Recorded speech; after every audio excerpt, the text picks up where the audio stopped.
इस मॉड्यूल में हम जानेंगे कि लोकल होस्ट होता क्या है और उसको हम इंस्टॉल कैसे करते हैं। इससे पहले मॉड्यूल में हम पढ़ के आए हैं कि एक वेबसाइट को रन करने के लिए हमें दो चीज़ों की ज़रूरत होती है। एक तो आपका डोमेन नेम हो गया और दूसरा साथ में सर्वर। जो पहले सर्वर हमने देखा था डेमो में वो था ऑनलाइन, आपने किसी होस्टिंग कंपनी से एक सर्वर को रेंट किया हुआ था अपनी वेबसाइट को होस्ट करने के लिए। अब हम जानेंगे कि फ्री ऑफ कॉस्ट अपने ही सिस्टम को हम एक सर्वर में जो है वो कन्वर्ट कैसे कर सकते हैं। उसका मकसद ये होगा कि हम वेबसाइट बनाने से पहले, वेबसाइट कंप्लीट करने से पहले, अगर हम कोई लर्निंग कर रहे हैं या हम कोई चीज़ को टेस्ट कर रहे हैं, हम किसी थीम को टेस्ट कर रहे हैं, किसी वेबसाइट को टेस्ट कर रहे हैं, किसी प्लगइन को टेस्ट कर रहे हैं, तो हमें इंटरनेट की जो है वो ज़रूरत ना हो। हम अपने ही लोकल सिस्टम पे जो है वो उसको डेवलप भी करें और उसको टेस्ट भी करें। इससे आपका टाइम भी बचेगा और आपकी जो सर्वर रेंट करने की कॉस्ट है जो वो भी सेव होगी। अब वर्डप्रेस जो है वो उसके लिए हमें अपने सिस्टम को एज अ लोकल सर्वर में कन्वर्ट करना होगा। उसके लिए मल्टीपल सॉफ्टवेयर जो हैं वो अवेलेबल हैं। उनमें जैम्प भी आ जाता है, उनमें वैम्प भी आ जाता है और साथ में लोकल बाय फ्लाईव्हील्स भी आ जाता है। जैम्प और वैम्प की जो है वो इंस्टॉलेशन और उस पर वर्डप्रेस इंस्टॉल कैसे होगा और उनकी वर्किंग जो है वो तकरीबन जो है वो सेम है, लेकिन जो लोकल है वो थोड़ा सा दोनों से डिफरेंट है। तो हम आपको इन वैम्प की और लोकल की इंस्टॉलेशन बताएंगे और साथ साथ आपको ये भी बताता चलूं कि वैम को विंडोज़ पे इंस्टॉल करते हुए कभी कभार कुछ मसाइल का भी सामना करना पड़ सकता है आपको, लेकिन आपने घबराना बिल्कुल नहीं है, क्योंकि हम एलएमएस में एक कंप्लीट गाइड डालेंगे जो मोस्ट कॉमन इश्यूज आ सकते हैं और उनका हल क्या होगा। तो आइए चलते हैं, डेमो देखते हैं कि लोकल बाय फ्लाईव्हील्स कैसे इंस्टॉल होगा और वैम्प जो है वो कैसे इंस्टॉल होगा। आइए देखते हैं हम अपने लैपटॉप या कंप्यूटर को एक लोकल सर्वर में कैसे कन्वर्ट करेंगे। उसके लिए हमें एक सॉफ्टवेयर दरकार होगा जिसे हम वैम्प बोलते हैं। तो वैम्प डाउनलोड करने के लिए आप wampserver.com की वेबसाइट पे जाएंगे और वहाँ से स्टार्ट यूजिंग वैम्प सर्वर पे क्लिक करेंगे। यहाँ पे आपके पास दो ऑप्शन नमूदार होंगे। एक जो है वो वैम्प सर्वर फॉर 64 बिट्स है और एक जो है वो वैम्प सर्वर फॉर 32 बिट्स है। तो आप अपने सिस्टम के हिसाब से, अगर आपका सिस्टम 32 बिट्स है तो आप 32 बिट्स वाला डाउनलोड करेंगे, अगर आपका सिस्टम 64 बिट है तो आप 64 बिट वाला डाउनलोड करेंगे। डाउनलोड पे क्लिक करेंगे, you can download it directly और यहाँ पे 5 सेकंड्स के बाद आपका जो है वो डाउनलोड जो है वो स्टार्ट हो जाएगा। हमने ये पहले ही डाउनलोड कर रखा है अपने सिस्टम पे, तो हम ये डाउनलोडिंग को जो है वो यहाँ से कैंसिल करेंगे और जो हमारा ऑलरेडी डाउनलोडेड वैम्प सर्वर है उसको हम इंस्टॉल करेंगे। मेरे पास जो सिस्टम है वो 64 बिट है और विंडोज़ 10 हम उस पर रन कर रहे हैं, तो मैंने इस हिसाब से 64 बिट वाला वैम्प सर्वर जो है वो डाउनलोड किया है।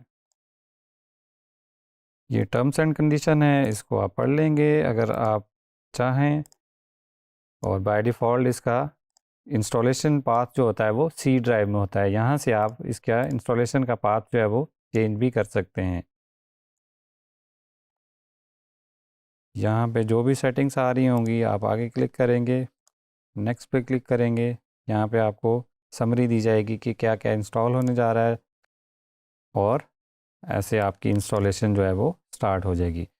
जब ये इंस्टॉलेशन कंप्लीट होगी तो हम सर्वर को स्टार्ट करेंगे और हमारे पास एक लोकल सर्वर जो है वो बन चुका होगा जिस पे हम फिर वर्डप्रेस इंस्टॉल कर सकते हैं।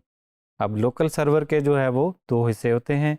एक हिस्से में वेब सर्वर होता है जो कि आपकी एप्लीकेशन रन करता है और दूसरा उसका हिस्सा होता है डेटाबेस। डेटाबेस वर्डप्रेस को इंस्टॉल करने के लिए हमें चाहिए होगा कि जो भी हम पोस्ट पेजेस, जो भी सेटिंग सेव कर रहे होंगे वो सारा कंटेंट जो है वो डेटाबेस में सेव होता है। तो इसके लिए हमें डेटाबेस भी बनाना होगा जब हम वर्डप्रेस की इंस्टॉलेशन देखेंगे। तो जैसे ही ये सेटअप कंप्लीट होगा मैं आपको दिखाऊंगा कि इसका web page, sample web page और साथ में इसका डेटाबेस का इंटरफेस। तो ये हमारा सर्वर जो है वो ऑलमोस्ट जो है वो कंप्लीट हो गया है। हम इसका डिफ़ॉल्ट ब्राउज़र सेलेक्ट कर लेंगे और अभी कुछ ही सेकंड्स में जो है हमारा लोकल होस्ट जो है वो तैयार हो जाएगा।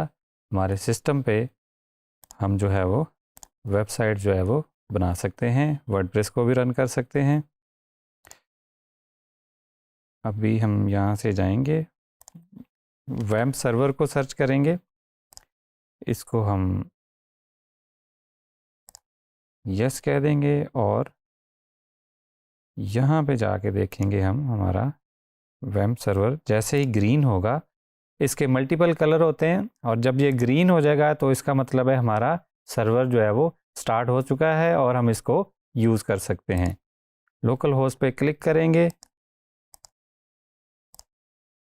तो अब हमें एक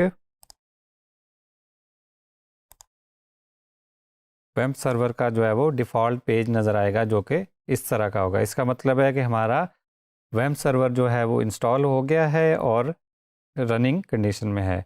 तो अगर हमने डेटाबेस का इंटरफेस एक्सेस करना है तो हम यहाँ से phpMyAdmin पे क्लिक करेंगे, यूज़र नेम हम टाइप करेंगे रूट और पासवर्ड जो है वो खाली होगा, पासवर्ड इसमें कोई नहीं है और यूज़र नेम है इसका रूट। यहाँ पे हम इस इंटरफेस में आएंगे तो ये हमारे पास डेटाबेसेस जो है वो आगे हैं। यहाँ से हम नया डेटाबेस जो है वो बना सकते हैं। न्यू पे क्लिक करेंगे, हम डेटाबेस का नेम देंगे, हम कह रहे हैं कि हमारा ये टेस्ट डेटाबेस है। क्रिएट पे क्लिक करेंगे, ये हमारा डेटाबेस बन गया। अब हमने डेटाबेस भी बना लिया है और हमारा वेब सर्वर जो है वो भी रन हो रहा है। तो हम अगले लेसन से जाने से पहले मैं आपको रिमाइंड करा दूं कि वेब सर्वर इंस्टॉल करते हुए आपको कुछ मसले मसाइल का सामना करना पड़ता है। तो आपने घबराना बिल्कुल नहीं है क्योंकि हमारे LMS पे एक कंप्लीट गाइड मौजूद है कि क्या कॉमन प्रॉब्लम्स आते हैं यूज़र्स को और उनका जो है वो हल कैसे निकाला जाए।